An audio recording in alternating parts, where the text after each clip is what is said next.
Hello friends, welcome to paralegal study. आज हम अपना फोर्थ यूनिट करते हैं, अंडरस्टैंडिंग अम्बेडकर BABG 171 पेपर जो है उसका। तो यूनिट 4 जो है वो है एमनिसिपेशंस ऑफ अनटचेबिलिटीज़। ठीक है। तो एमनिसिपेशंस का मतलब क्या होता है? उसका मतलब होता है the process of giving people social और political freedom and right. Means उनको पॉलिटिकल फ्रीडम देना, पॉलिटिकल राइट देना और उनको समाज में इक्वल मानना। ठीक है ना। तो ये आपको समझ आ गया होगा कि इस चैप्टर में स्पेशली जो अनटचेबल लोग हैं उनके इक्वल राइट के बारे में बात की गई है। ठीक है। तो सबसे पहले हम समझेंगे कि अनटचेबल कौन है और कैसे उनको राइट जो है वो दिए जाएं अम्बेडकर के अकॉर्डिंग। तो ये पूरा हमारी चैप्टर का ऑब्जेक्टिव है। तो सबसे पहले है कि इंडियन सोसाइटी यूनिक है। कोई आपसे पूछ ले कि इंडियन सोसाइटी कैसे यूनिक है, तो according to Ambedkar Indian society unique इसलिए है क्योंकि यहाँ पे large traditionally joint family system है। ठीक है। यहाँ की जो फैमिलीज़ हैं अभी तो धीरे धीरे फैमिली जो हैं वो जॉइंट फैमिली नहीं रही, लेकिन ट्रेडिशनली अगर रूप से देखें तो यहाँ पे जॉइंट फैमिलीज़ रही हैं हमेशा से।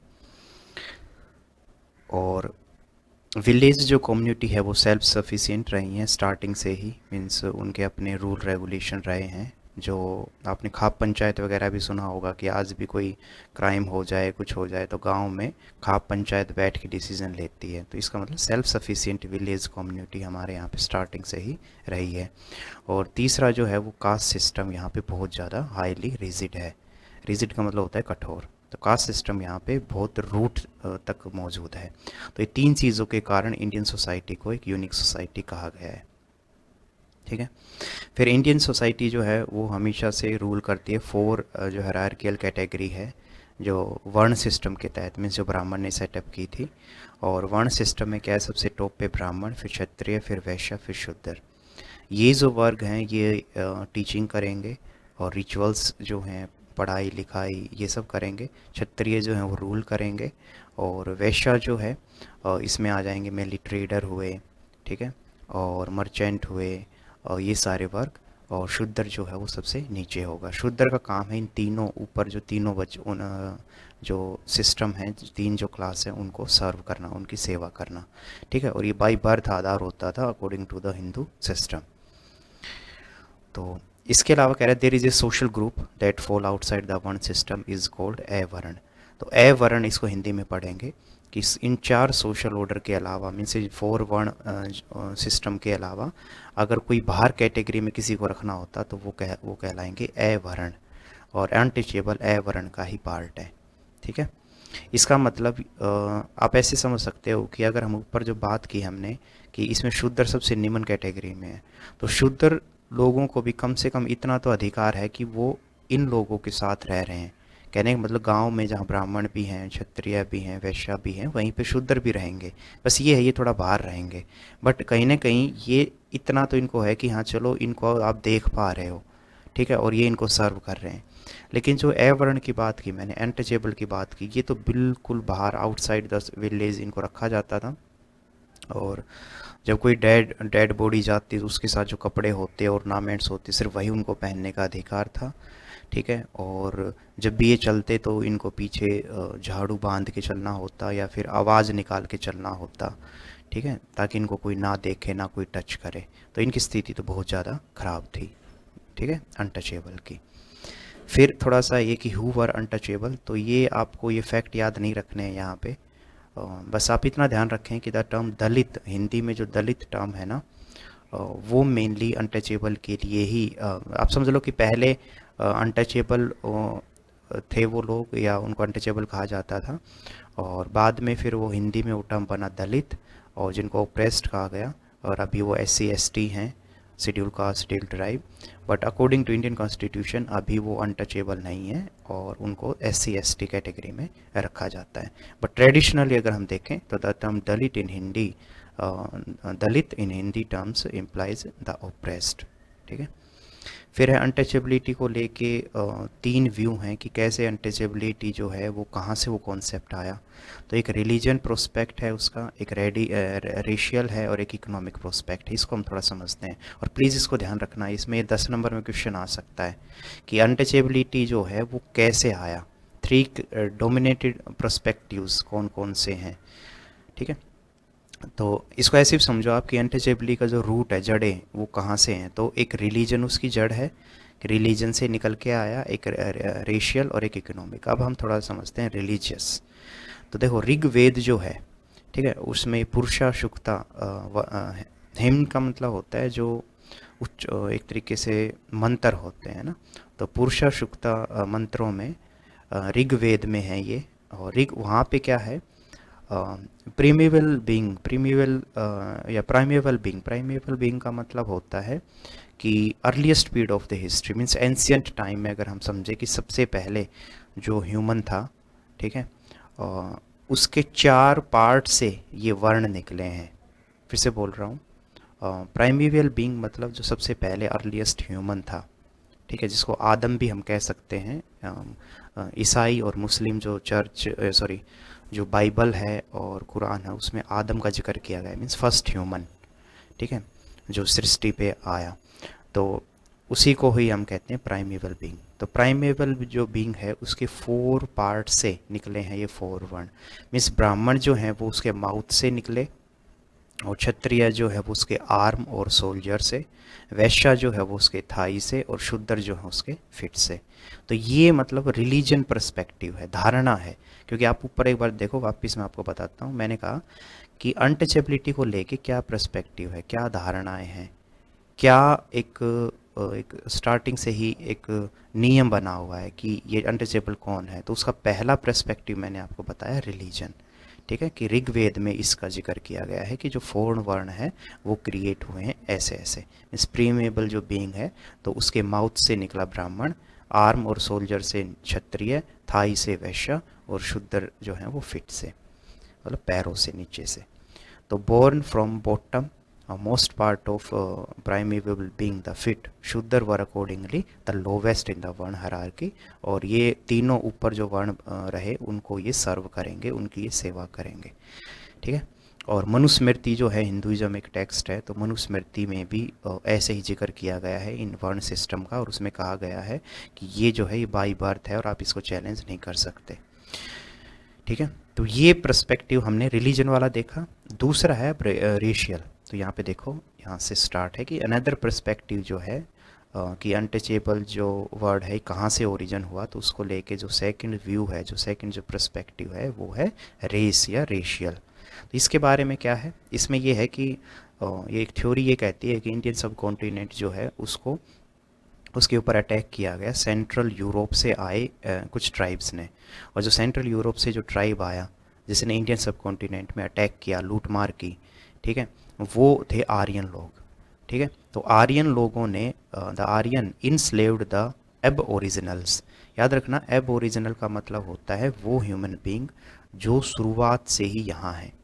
जैसे फॉर एग्जांपल मैं आपसे कहूँ कि आप किसी ट्राइबल एरिया में अगर जाके वहाँ पे मारपीट करते हैं और उन ट्राइबल पीपल को आप गुलाम बनाते हैं, तो ये क्या हो जाएगा, जो मीन्स ट्राइबल पीपल हैं वो एब ओरिजिनल कहलाएंगे।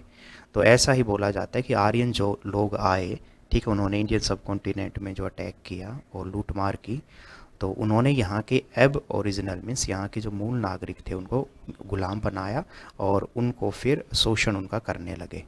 तो इस तरीके से जो ये गुलाम जिनको बनाया गया वो धीरे धीरे फिर मेन स्ट्रीम सोसाइटी से वो अलग हो गए और वो कहलाए अनटचेबल। तो ये व्यू है रेशियल व्यू।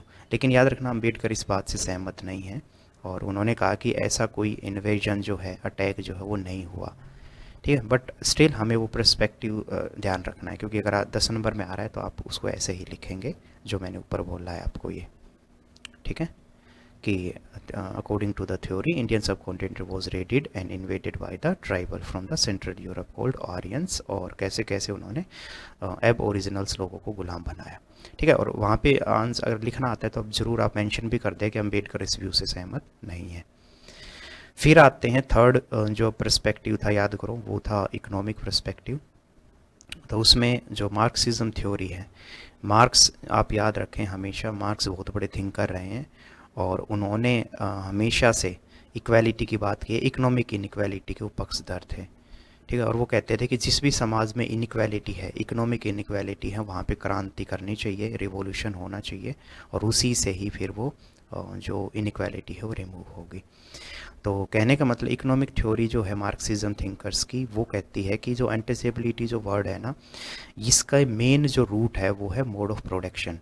कहने का मतलब जब प्रोडक्शन हुआ, ठीक है, तो उसमें कुछ लोग ऐसे थे जिनके पास कम रिसोर्सेज थे, ठीक है, तो उनका शोषण किया गया, या मीन्स वो मज़दूर वर्ग थे, और मज़दूर वर्गों को हमेशा सिर्फ एक तरीके से काम के लिए, उनका शोषण करने के लिए उनको रखा जाता था, उनको सैलरी भी कम दी जाती थी। और धीरे धीरे क्या हुआ, ये जो मज़दूर वर्ग है ये क्योंकि लेबर ही रहा, और जो इंडस्ट्री वाले जो लोग थे वो धीरे धीरे अमीर हो गए, तो उनकी स्थिति बेहतर होती गई और लेबर की स्थिति वैसी की वैसी रही। तो एक तरीके से ये जो लोग हैं लेबर वर्ग, यही अनटचेबल कहलाए। ठीक है, तो ये आपका इकोनॉमिक पर्सपेक्टिव है। तो 3 पर्सपेक्टिव की हमने बात की अनटचेबिलिटी को लेके। अब है कि अनटचेबिलिटी जो है उनके अधिकारों की और उनके जो राइट की बात किसने की। ठीक है, तो क्योंकि जो एमनिसिपेशंस का वर्ड है वो मैं आपको स्टार्टिंग में ही बता चुका हूँ, इक्वल राइट की बात करना। ठीक है, तो अनटचेबिलिटी, जो अनटचेबल लोगों के इक्वल अधिकारों की बात की सबसे पहले बुद्धिज़्म जैनिज़्म ने, और ये दोनों ही जो रिलीजन है उसमें अनटचेबिलिटी जो उसको ख़त्म करने की बात, या मैं कहूँ इनको भी इक्वल माना इन्होंने, दोनों ने, बुद्धिज़्म एंड जैनिज़्म ने। और कास्ट जो सिस्टम, ब्राह्मणिकल सिस्टम, उसके अगेंस्ट ये अगेंस्ट थे ये। ठीक है, बुद्धिज़्म जैनिज़्म। ठीक है, कब की बात है, 5th to 2nd century BC। BC का मतलब होता है बिफोर कॉमन एरा। उसके बाद भक्ति मूवमेंट स्टार्ट हुआ, अगर हम बात करें, ठीक है, 6th century AD, means after the death of Jesus Christ.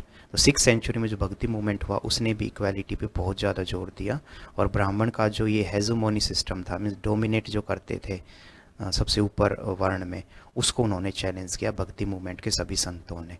तो ये आप ज़रूर लिखें, ठीक है, ये दोनों बातें। और भक्ति मूवमेंट के कुछ जो सेंट हैं उसमें स्पेशली जो दलित वर्ग से आए, जो बैकवर्ड कम्युनिटी से जो संत आए, और जिन्होंने समाज में भाईचारा, प्रेम, इसका जो प्रचार किया, वो थे नामदेव, कबीर, रविदास, धन्ना जाट।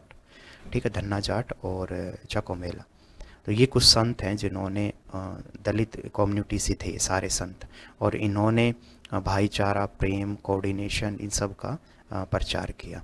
इसके अलावा तुकाराम और मीराबाई जो थी वो भी बहुत फेमस संत थे, जिन्होंने स्पिरिचुअल इनलाइटमेंट, मीन्स एक न्यू तरीके से क्रांति खड़ी की समाज में, और बहुत सारे जो ये अनटचेबल वर्ग के लोग थे वो इनसे जुड़े, इनके शिष्य बने।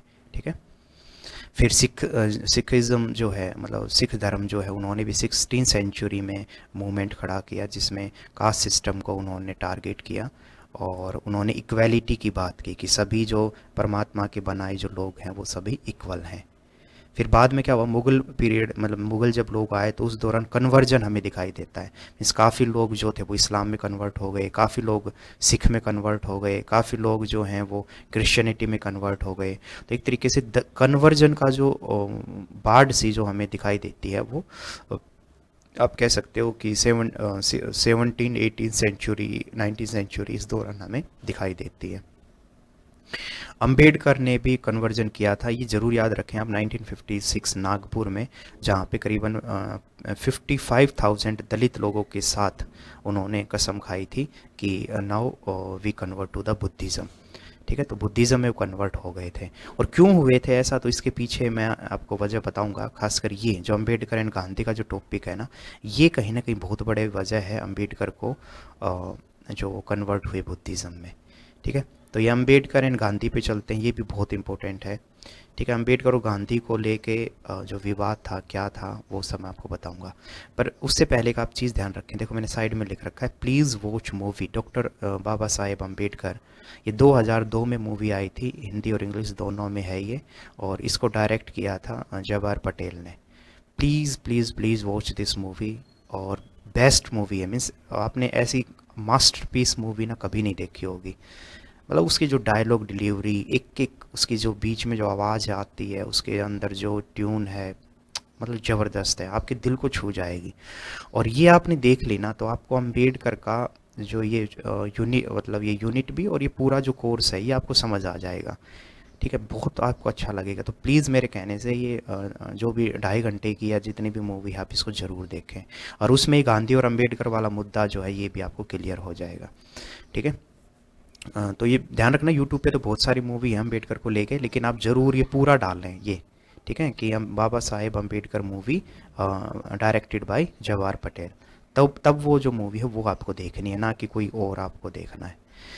ठीक है। तो अम्बेडकर गांधी का इशू क्या था कि 1920 में अम्बेडकर जो हैं वो इक्वल राइट के बारे में संघर्ष कर रहे थे, मीन्स अनटचेबल जो लोग हैं उनके इक्वल राइट को लेके वो स्ट्रगल कर रहे थे। 1927 में अम्बेडकर ने एक बड़ा ही popular civil right movement launch किया जिसका नाम था महाड़ टैंक सत्याग्रह।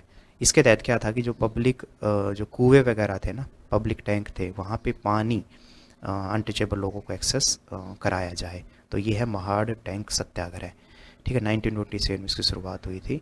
और उसी दौरान मनुस्मृति, जो हमने ऊपर जो टेक्स्ट देखा था मनुस्मृति, जो हिंदू टेक्स्ट, उसको भी जलाया गया। और ये एक तरीके से मूवमेंट स्टार्ट किया इन्होंने, अम्बेडकर जी ने। ठीक है।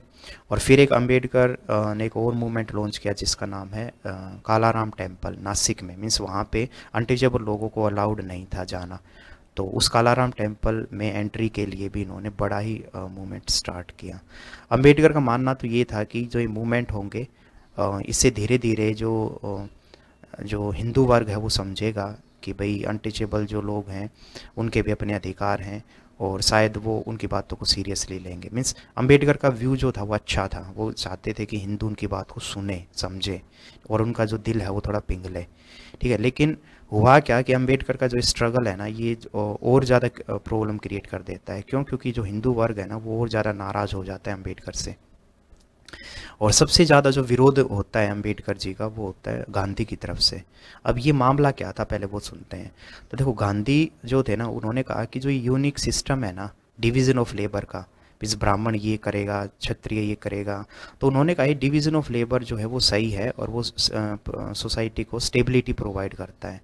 और गांधी ने कहा कि ये हमारी यूनिक पहचान भी है, क्योंकि यूरोपियन जो वर्ग हैं वहाँ पे अक्सर कंपटीशन या कॉन्फ्लिक्ट देखने को मिलता है। ठीक है। तो उन्होंने कहा कि यहाँ पे जो सिस्टम बनाया गया है ये सही है। मतलब गांधी ऐसा नहीं है कि गांधी कास्ट सिस्टम अनटचेबिलिटी के फेवर में थे, लेकिन उन्होंने ये कहा, मतलब गांधी का मानना ये था कि समय के साथ धीरे धीरे चीज़ें बदल जाएंगी। एकदम से अगर आप पूरा मूवमेंट ही खड़ा कर देंगे तो हमारा जो ब्रिटिश के खिलाफ जो आंदोलन है, इंडिपेंडेंस जो मूवमेंट है, वो फीका पड़ जाएगा और अंग्रेज उसका फ़ायदा भी उठाएंगे। ठीक है। तो गांधी इस रूप से मतलब कह रहे थे कि जो डिवीज़न ऑफ लेबर है वो सही है और इंडियन सोसाइटी में जो भी सिस्टम बना हुआ है वो प्रॉपर सही है। हाँ, गांधी इतना ज़रूर बोल रहे थे कि जो नीचे तबके के जो लोग हैं वो पढ़ना चाहें तो ज़रूर पढ़ें और आगे आएँ। हाँ, तो उन्होंने यही कहा, जैसे अम्बेडकर थे कि अम्बेडकर पढ़ लिख के अपने आप को बेहतर स्थिति में लेके आए, तो ऐसे सबको अधिकार है एजुकेशन का। लेकिन वो वर्ण सिस्टम जो है उसके वो पूरा पक्षधर थे गांधी। ठीक है। और पूरा कास्ट सिस्टम वगैरह जो थे उसको वो मानते थे। फिर गांधी को फियर यही था कि अगर ये हिंदू सोसाइटी में ये डिसइंटीग्रेशन होता है, मीन्स ये वर्ण सिस्टम टूटता है, तो वो पूरा ही हिंदू सिस्टम को कोलैप्स कर देगा और उसका फ़ायदा दूसरे जो रिलीजन है वो उठाएंगे और उससे समाज में जो नफ़रत है और कन्वर्जन और ज़्यादा देखने को मिलेगा। तो गांधी का जो डर था वो ये था। ठीक है। बाकी अम्बेडकर मैं आपको बता ही चुका हूँ, अम्बेडकर तो पूरे ही खिलाफ थे हिंदू वर्ण सिस्टम और जो ऑर्डर सिस्टम था। तो वो चाहते थे कि अनटचेबल जो लोग हैं उनको अधिकार मिले और जल्दी से जल्दी मिले। वो मीन्स समय का वेट करने के पक्ष में वो नहीं थे। ठीक है। तो फाइनली क्या होता है कि ये काफ़ी इंटरेस्टिंग चीज़ है, गांधी और अंबेडकर के बीच जो सबसे बड़ा फ्लैश पॉइंट है वो है 1932 का। होता क्या है कि जो अंबेडकर है ना वो इंग्लैंड में जब राउंड टेबल कॉन्फ्रेंस होती है तो वहाँ पे भी जाके ये बात उठाते हैं कि जो डिप्रेस्ड कास्ट है हमें अलग से अपने अधिकार चाहिए। मीन सेपरेट इलेक्ट्रोड की बात करते हैं, प्लीज़ ये वर्ड आप ध्यान रखें, सेपरेट इलेक्ट्रोड। ठीक है। मीन्स जो डिप्रेस्ड क्लास के जो वर्ग हैं उनको अलग से सेपरेट इलेक्ट्रोड का अधिकार मिले। अब सेपरेट इलेक्ट्रोड का मतलब क्या है वो मैं आपको समझा दूँ। उसमें सिंपल ये है कि जैसे जब इलेक्शन हो तो सेपरेट इलेक्ट्रोड का मतलब है दलित जो वर्ग है, जो डिप्रेस्ड क्लास के जो वर्ग हैं उसी के तो रिप्रेजेंटेटिव खड़े हों। ठीक है। और कास्ट मतलब वोटिंग करने का अधिकार भी सिर्फ इन्हीं लोगों को। जैसे का एग्जांपल ले लो, मान लो सिख है, कहीं सिख अगर कोई खड़ा हो रहा है तो सिख जो रिप्रेजेंटेटिव खड़ा हो रहा है ना, तो उसमें सिर्फ सिख लोग ही वोट कर सकें। ठीक है, तो सेपरेट इलेक्टोरेट का मतलब ही ये है। तो मतलब अम्बेडकर की बात को वहाँ पे सुना जाता है राउंड टेबल कॉन्फ्रेंस लंदन में, और वहाँ के जो प्राइम मिनिस्टर थे उस समय, ठीक है, राम से मैकडोनल्ड, तो उन्होंने कहा कि ठीक है, डिप्रेस्ड कास्ट जो है उसको सेपरेट इलेक्टोरेट जो है वो मिल जाएगा। पर गांधी इस चीज़ से बहुत ज़्यादा नाराज़ होते हैं और वो कहते हैं कि ये एक तरीके का फियर्ड ए स्केचिज़म है। स्केचिज़म का मतलब होता है कि डिसइंटीग्रेशन, मीन्स इससे तो हिंदू सोसाइटी पूरी टूट जाएगी, ठीक है, पूरी बिखर जाएगी, तो वो इस चीज़ के खिलाफ थे। ठीक है, और तो होता क्या है, वो पहले अम्बेडकर को समझाते हैं लेकिन अम्बेडकर नहीं मानते। ठीक है, तो फाइनली फिर वो फास्ट पे चले जाते हैं। गांधी का ये था ही हमेशा से, जब उनकी कोई बात नहीं मानता था तो वो अनशन पे चले जाते थे। तो गांधी कहते हैं कि मैं आमरण अनशन करता हूँ, मीन्स जब तक मेरी बात नहीं मानी जाएगी मैं फास्ट करूँगा। तो फिर बहुत सारा अम्बेडकर का विरोध होता है और वो मूवी में भी बहुत अच्छे से दिखाया गया है, अम्बेडकर के ऊपर बहुत ज़्यादा प्रेशर आता है। ठीक है, तो फाइनली गांधी और अम्बेडकर के बीच एग्रीमेंट होता है जिसका नाम है पूना पैक्ट 1932। ठीक है, तो इसमें जो ये डिप्रेस्ड कास्ट को अलग से सेपरेट इलेक्टोरेट की जो बात की गई थी, ये ख़त्म हो जाती है, कैंसिल हो जाती है। और इस चीज़ से अम्बेडकर बहुत ज़्यादा हर्ट होते हैं, मीन्स अम्बेडकर इस बात से नाराज़ होते हैं कि जो मैंने एक मूवमेंट उठाया था, जो मेरी डिमांड थी, वो लग रहा है अब कभी फुलफ़िल नहीं होगी, और अनटचेबल लोग हैं वो हमेशा से ऐसे ही इंडिया में पिसते रहेंगे। तब वो 1935 के ही कॉन्फ्रेंस में बोलते भी हैं कि he was born a Hindu but he will not die a Hindu, कि वो हिंदू में जन्मे जरूर हैं, मतलब शुद्धर थे, आपको पता ही है ये, और लेकिन अम्बेडकर कहते हैं कि मैं मरूंगा हिंदू बिल्कुल भी नहीं। और इसीलिए फिर 1956 में वो बुद्धिज़्म में अपने आप को कन्वर्ट कर देते हैं विद अदर 55,000 पीपल्स। ठीक है, तो ये पूरा मामला है। फिर अनटचेबिलिटी इंडिपेंडेंस के बाद कैसे उसमें बदलाव आता है, तो आर्टिकल जो है हमारे इंडियन कॉन्स्टिट्यूशन का आर्टिकल 17, वो अनटचेबिलिटी को लीगल ऑफेंस मानता है, मीन्स अपराध है अगर आप अनटचेबल किसी को बोलते हैं या ऐसा भेदभाव करते हैं तो। ठीक है, तो ये एक अच्छी चीज़ हुई इंडियन कॉन्स्टिट्यूशन में। इसके अलावा रिजर्वेशन रखा गया गवर्नमेंट सर्विसेज में, रिप्रेजेंट और जो गवर्नमेंट के जो रिप्रेजेंटेशंस है, मीन्स SC ST की सीट भी रिजर्व की गई हैं लोकसभा, राज्यसभा और जो स्टेट असेंबली में। तो उससे भी एक अच्छा फ़ायदा हुआ कि जो जो ये वर्ग है, जो ओप्रेस्ड जो वर्ग है, इनका रिप्रेजेंटेशन गवर्नमेंट में हुआ है। इसके अलावा कुछ पार्टियां भी लॉन्च हुई, जैसे काशीराम जो थे उन्होंने बहुजन समाज पार्टी BSP, जो यूपी की पार्टी है, जो अभी मायावती जिसकी लीडर है, तो ऐसे पार्टियां बनी। और इसमें आपको बस इतना ही समझना है कि इंडिपेंडेंस के बाद धीरे धीरे जो ये दलित वर्ग है और जो ओप्रेस्ड वर्ग है, इसकी इम्पोर्टेंस सभी पॉलिटिशियन सबको समझ आई, और रिजर्वेशन भी दिया गया और कानून भी बने। और सबसे मेन चीज़ है कि जो अभी एजुकेशन जब और ज़्यादा बेहतर हुई, तो जो दलित वर्ग है वो अपने राइट को लेके सॉरी अपने अपने राइट को लेके वो काफ़ी जागरूक हुआ है। सॉरी, थोड़ा गला लग रहा है, कंटिन्यू बोल के ना आवाज़ ख़राब हो जाती है, सो सॉरी फॉर दैट। और अंबेडकर लास्ट में यही है कि अंबेडकर ने दलित को हमेशा से कहा है कि एजुकेट बने, शिक्षा हासिल करें, ज़्यादा से ज़्यादा ऑर्गेनाइज रहें, एक ग्रुप में रहें और एगिटेट करें, मीन्स अपनी आवाज़ उठाएं। ठीक है, मीन्स मूवमेंट को लीड करें। तो ये अंबेडकर का नारा था हमेशा से दलित लोगों को। ठीक है, और उन्होंने माना कि एजुकेशन ही है सबसे बड़ा हथियार जो दलितों को उनका अधिकार दिला सकता है। तो ये है दोस्तों पूरा हमारा यूनिट, और आई थिंक आपको समझ आया होगा। तो बहुत अच्छे से इसको समझें और एक 20 नंबर को में ही लेके उसको चलें कि मुझे इस पूरी यूनिट को ऐसे पॉइंट निकालने हैं जैसे 20 नंबर में मुझे लिखना है, क्योंकि उस हिसाब से आप करेंगे तो छोटे क्वेश्चन तो आप आराम से टैकल कर लेंगे। ठीक है, थैंक यू सो मच। बहुत सारी मेहनत करें, बड़े सपने देखें और लड़कियों की रिस्पेक्ट ज़रूर करें। Thank you so much.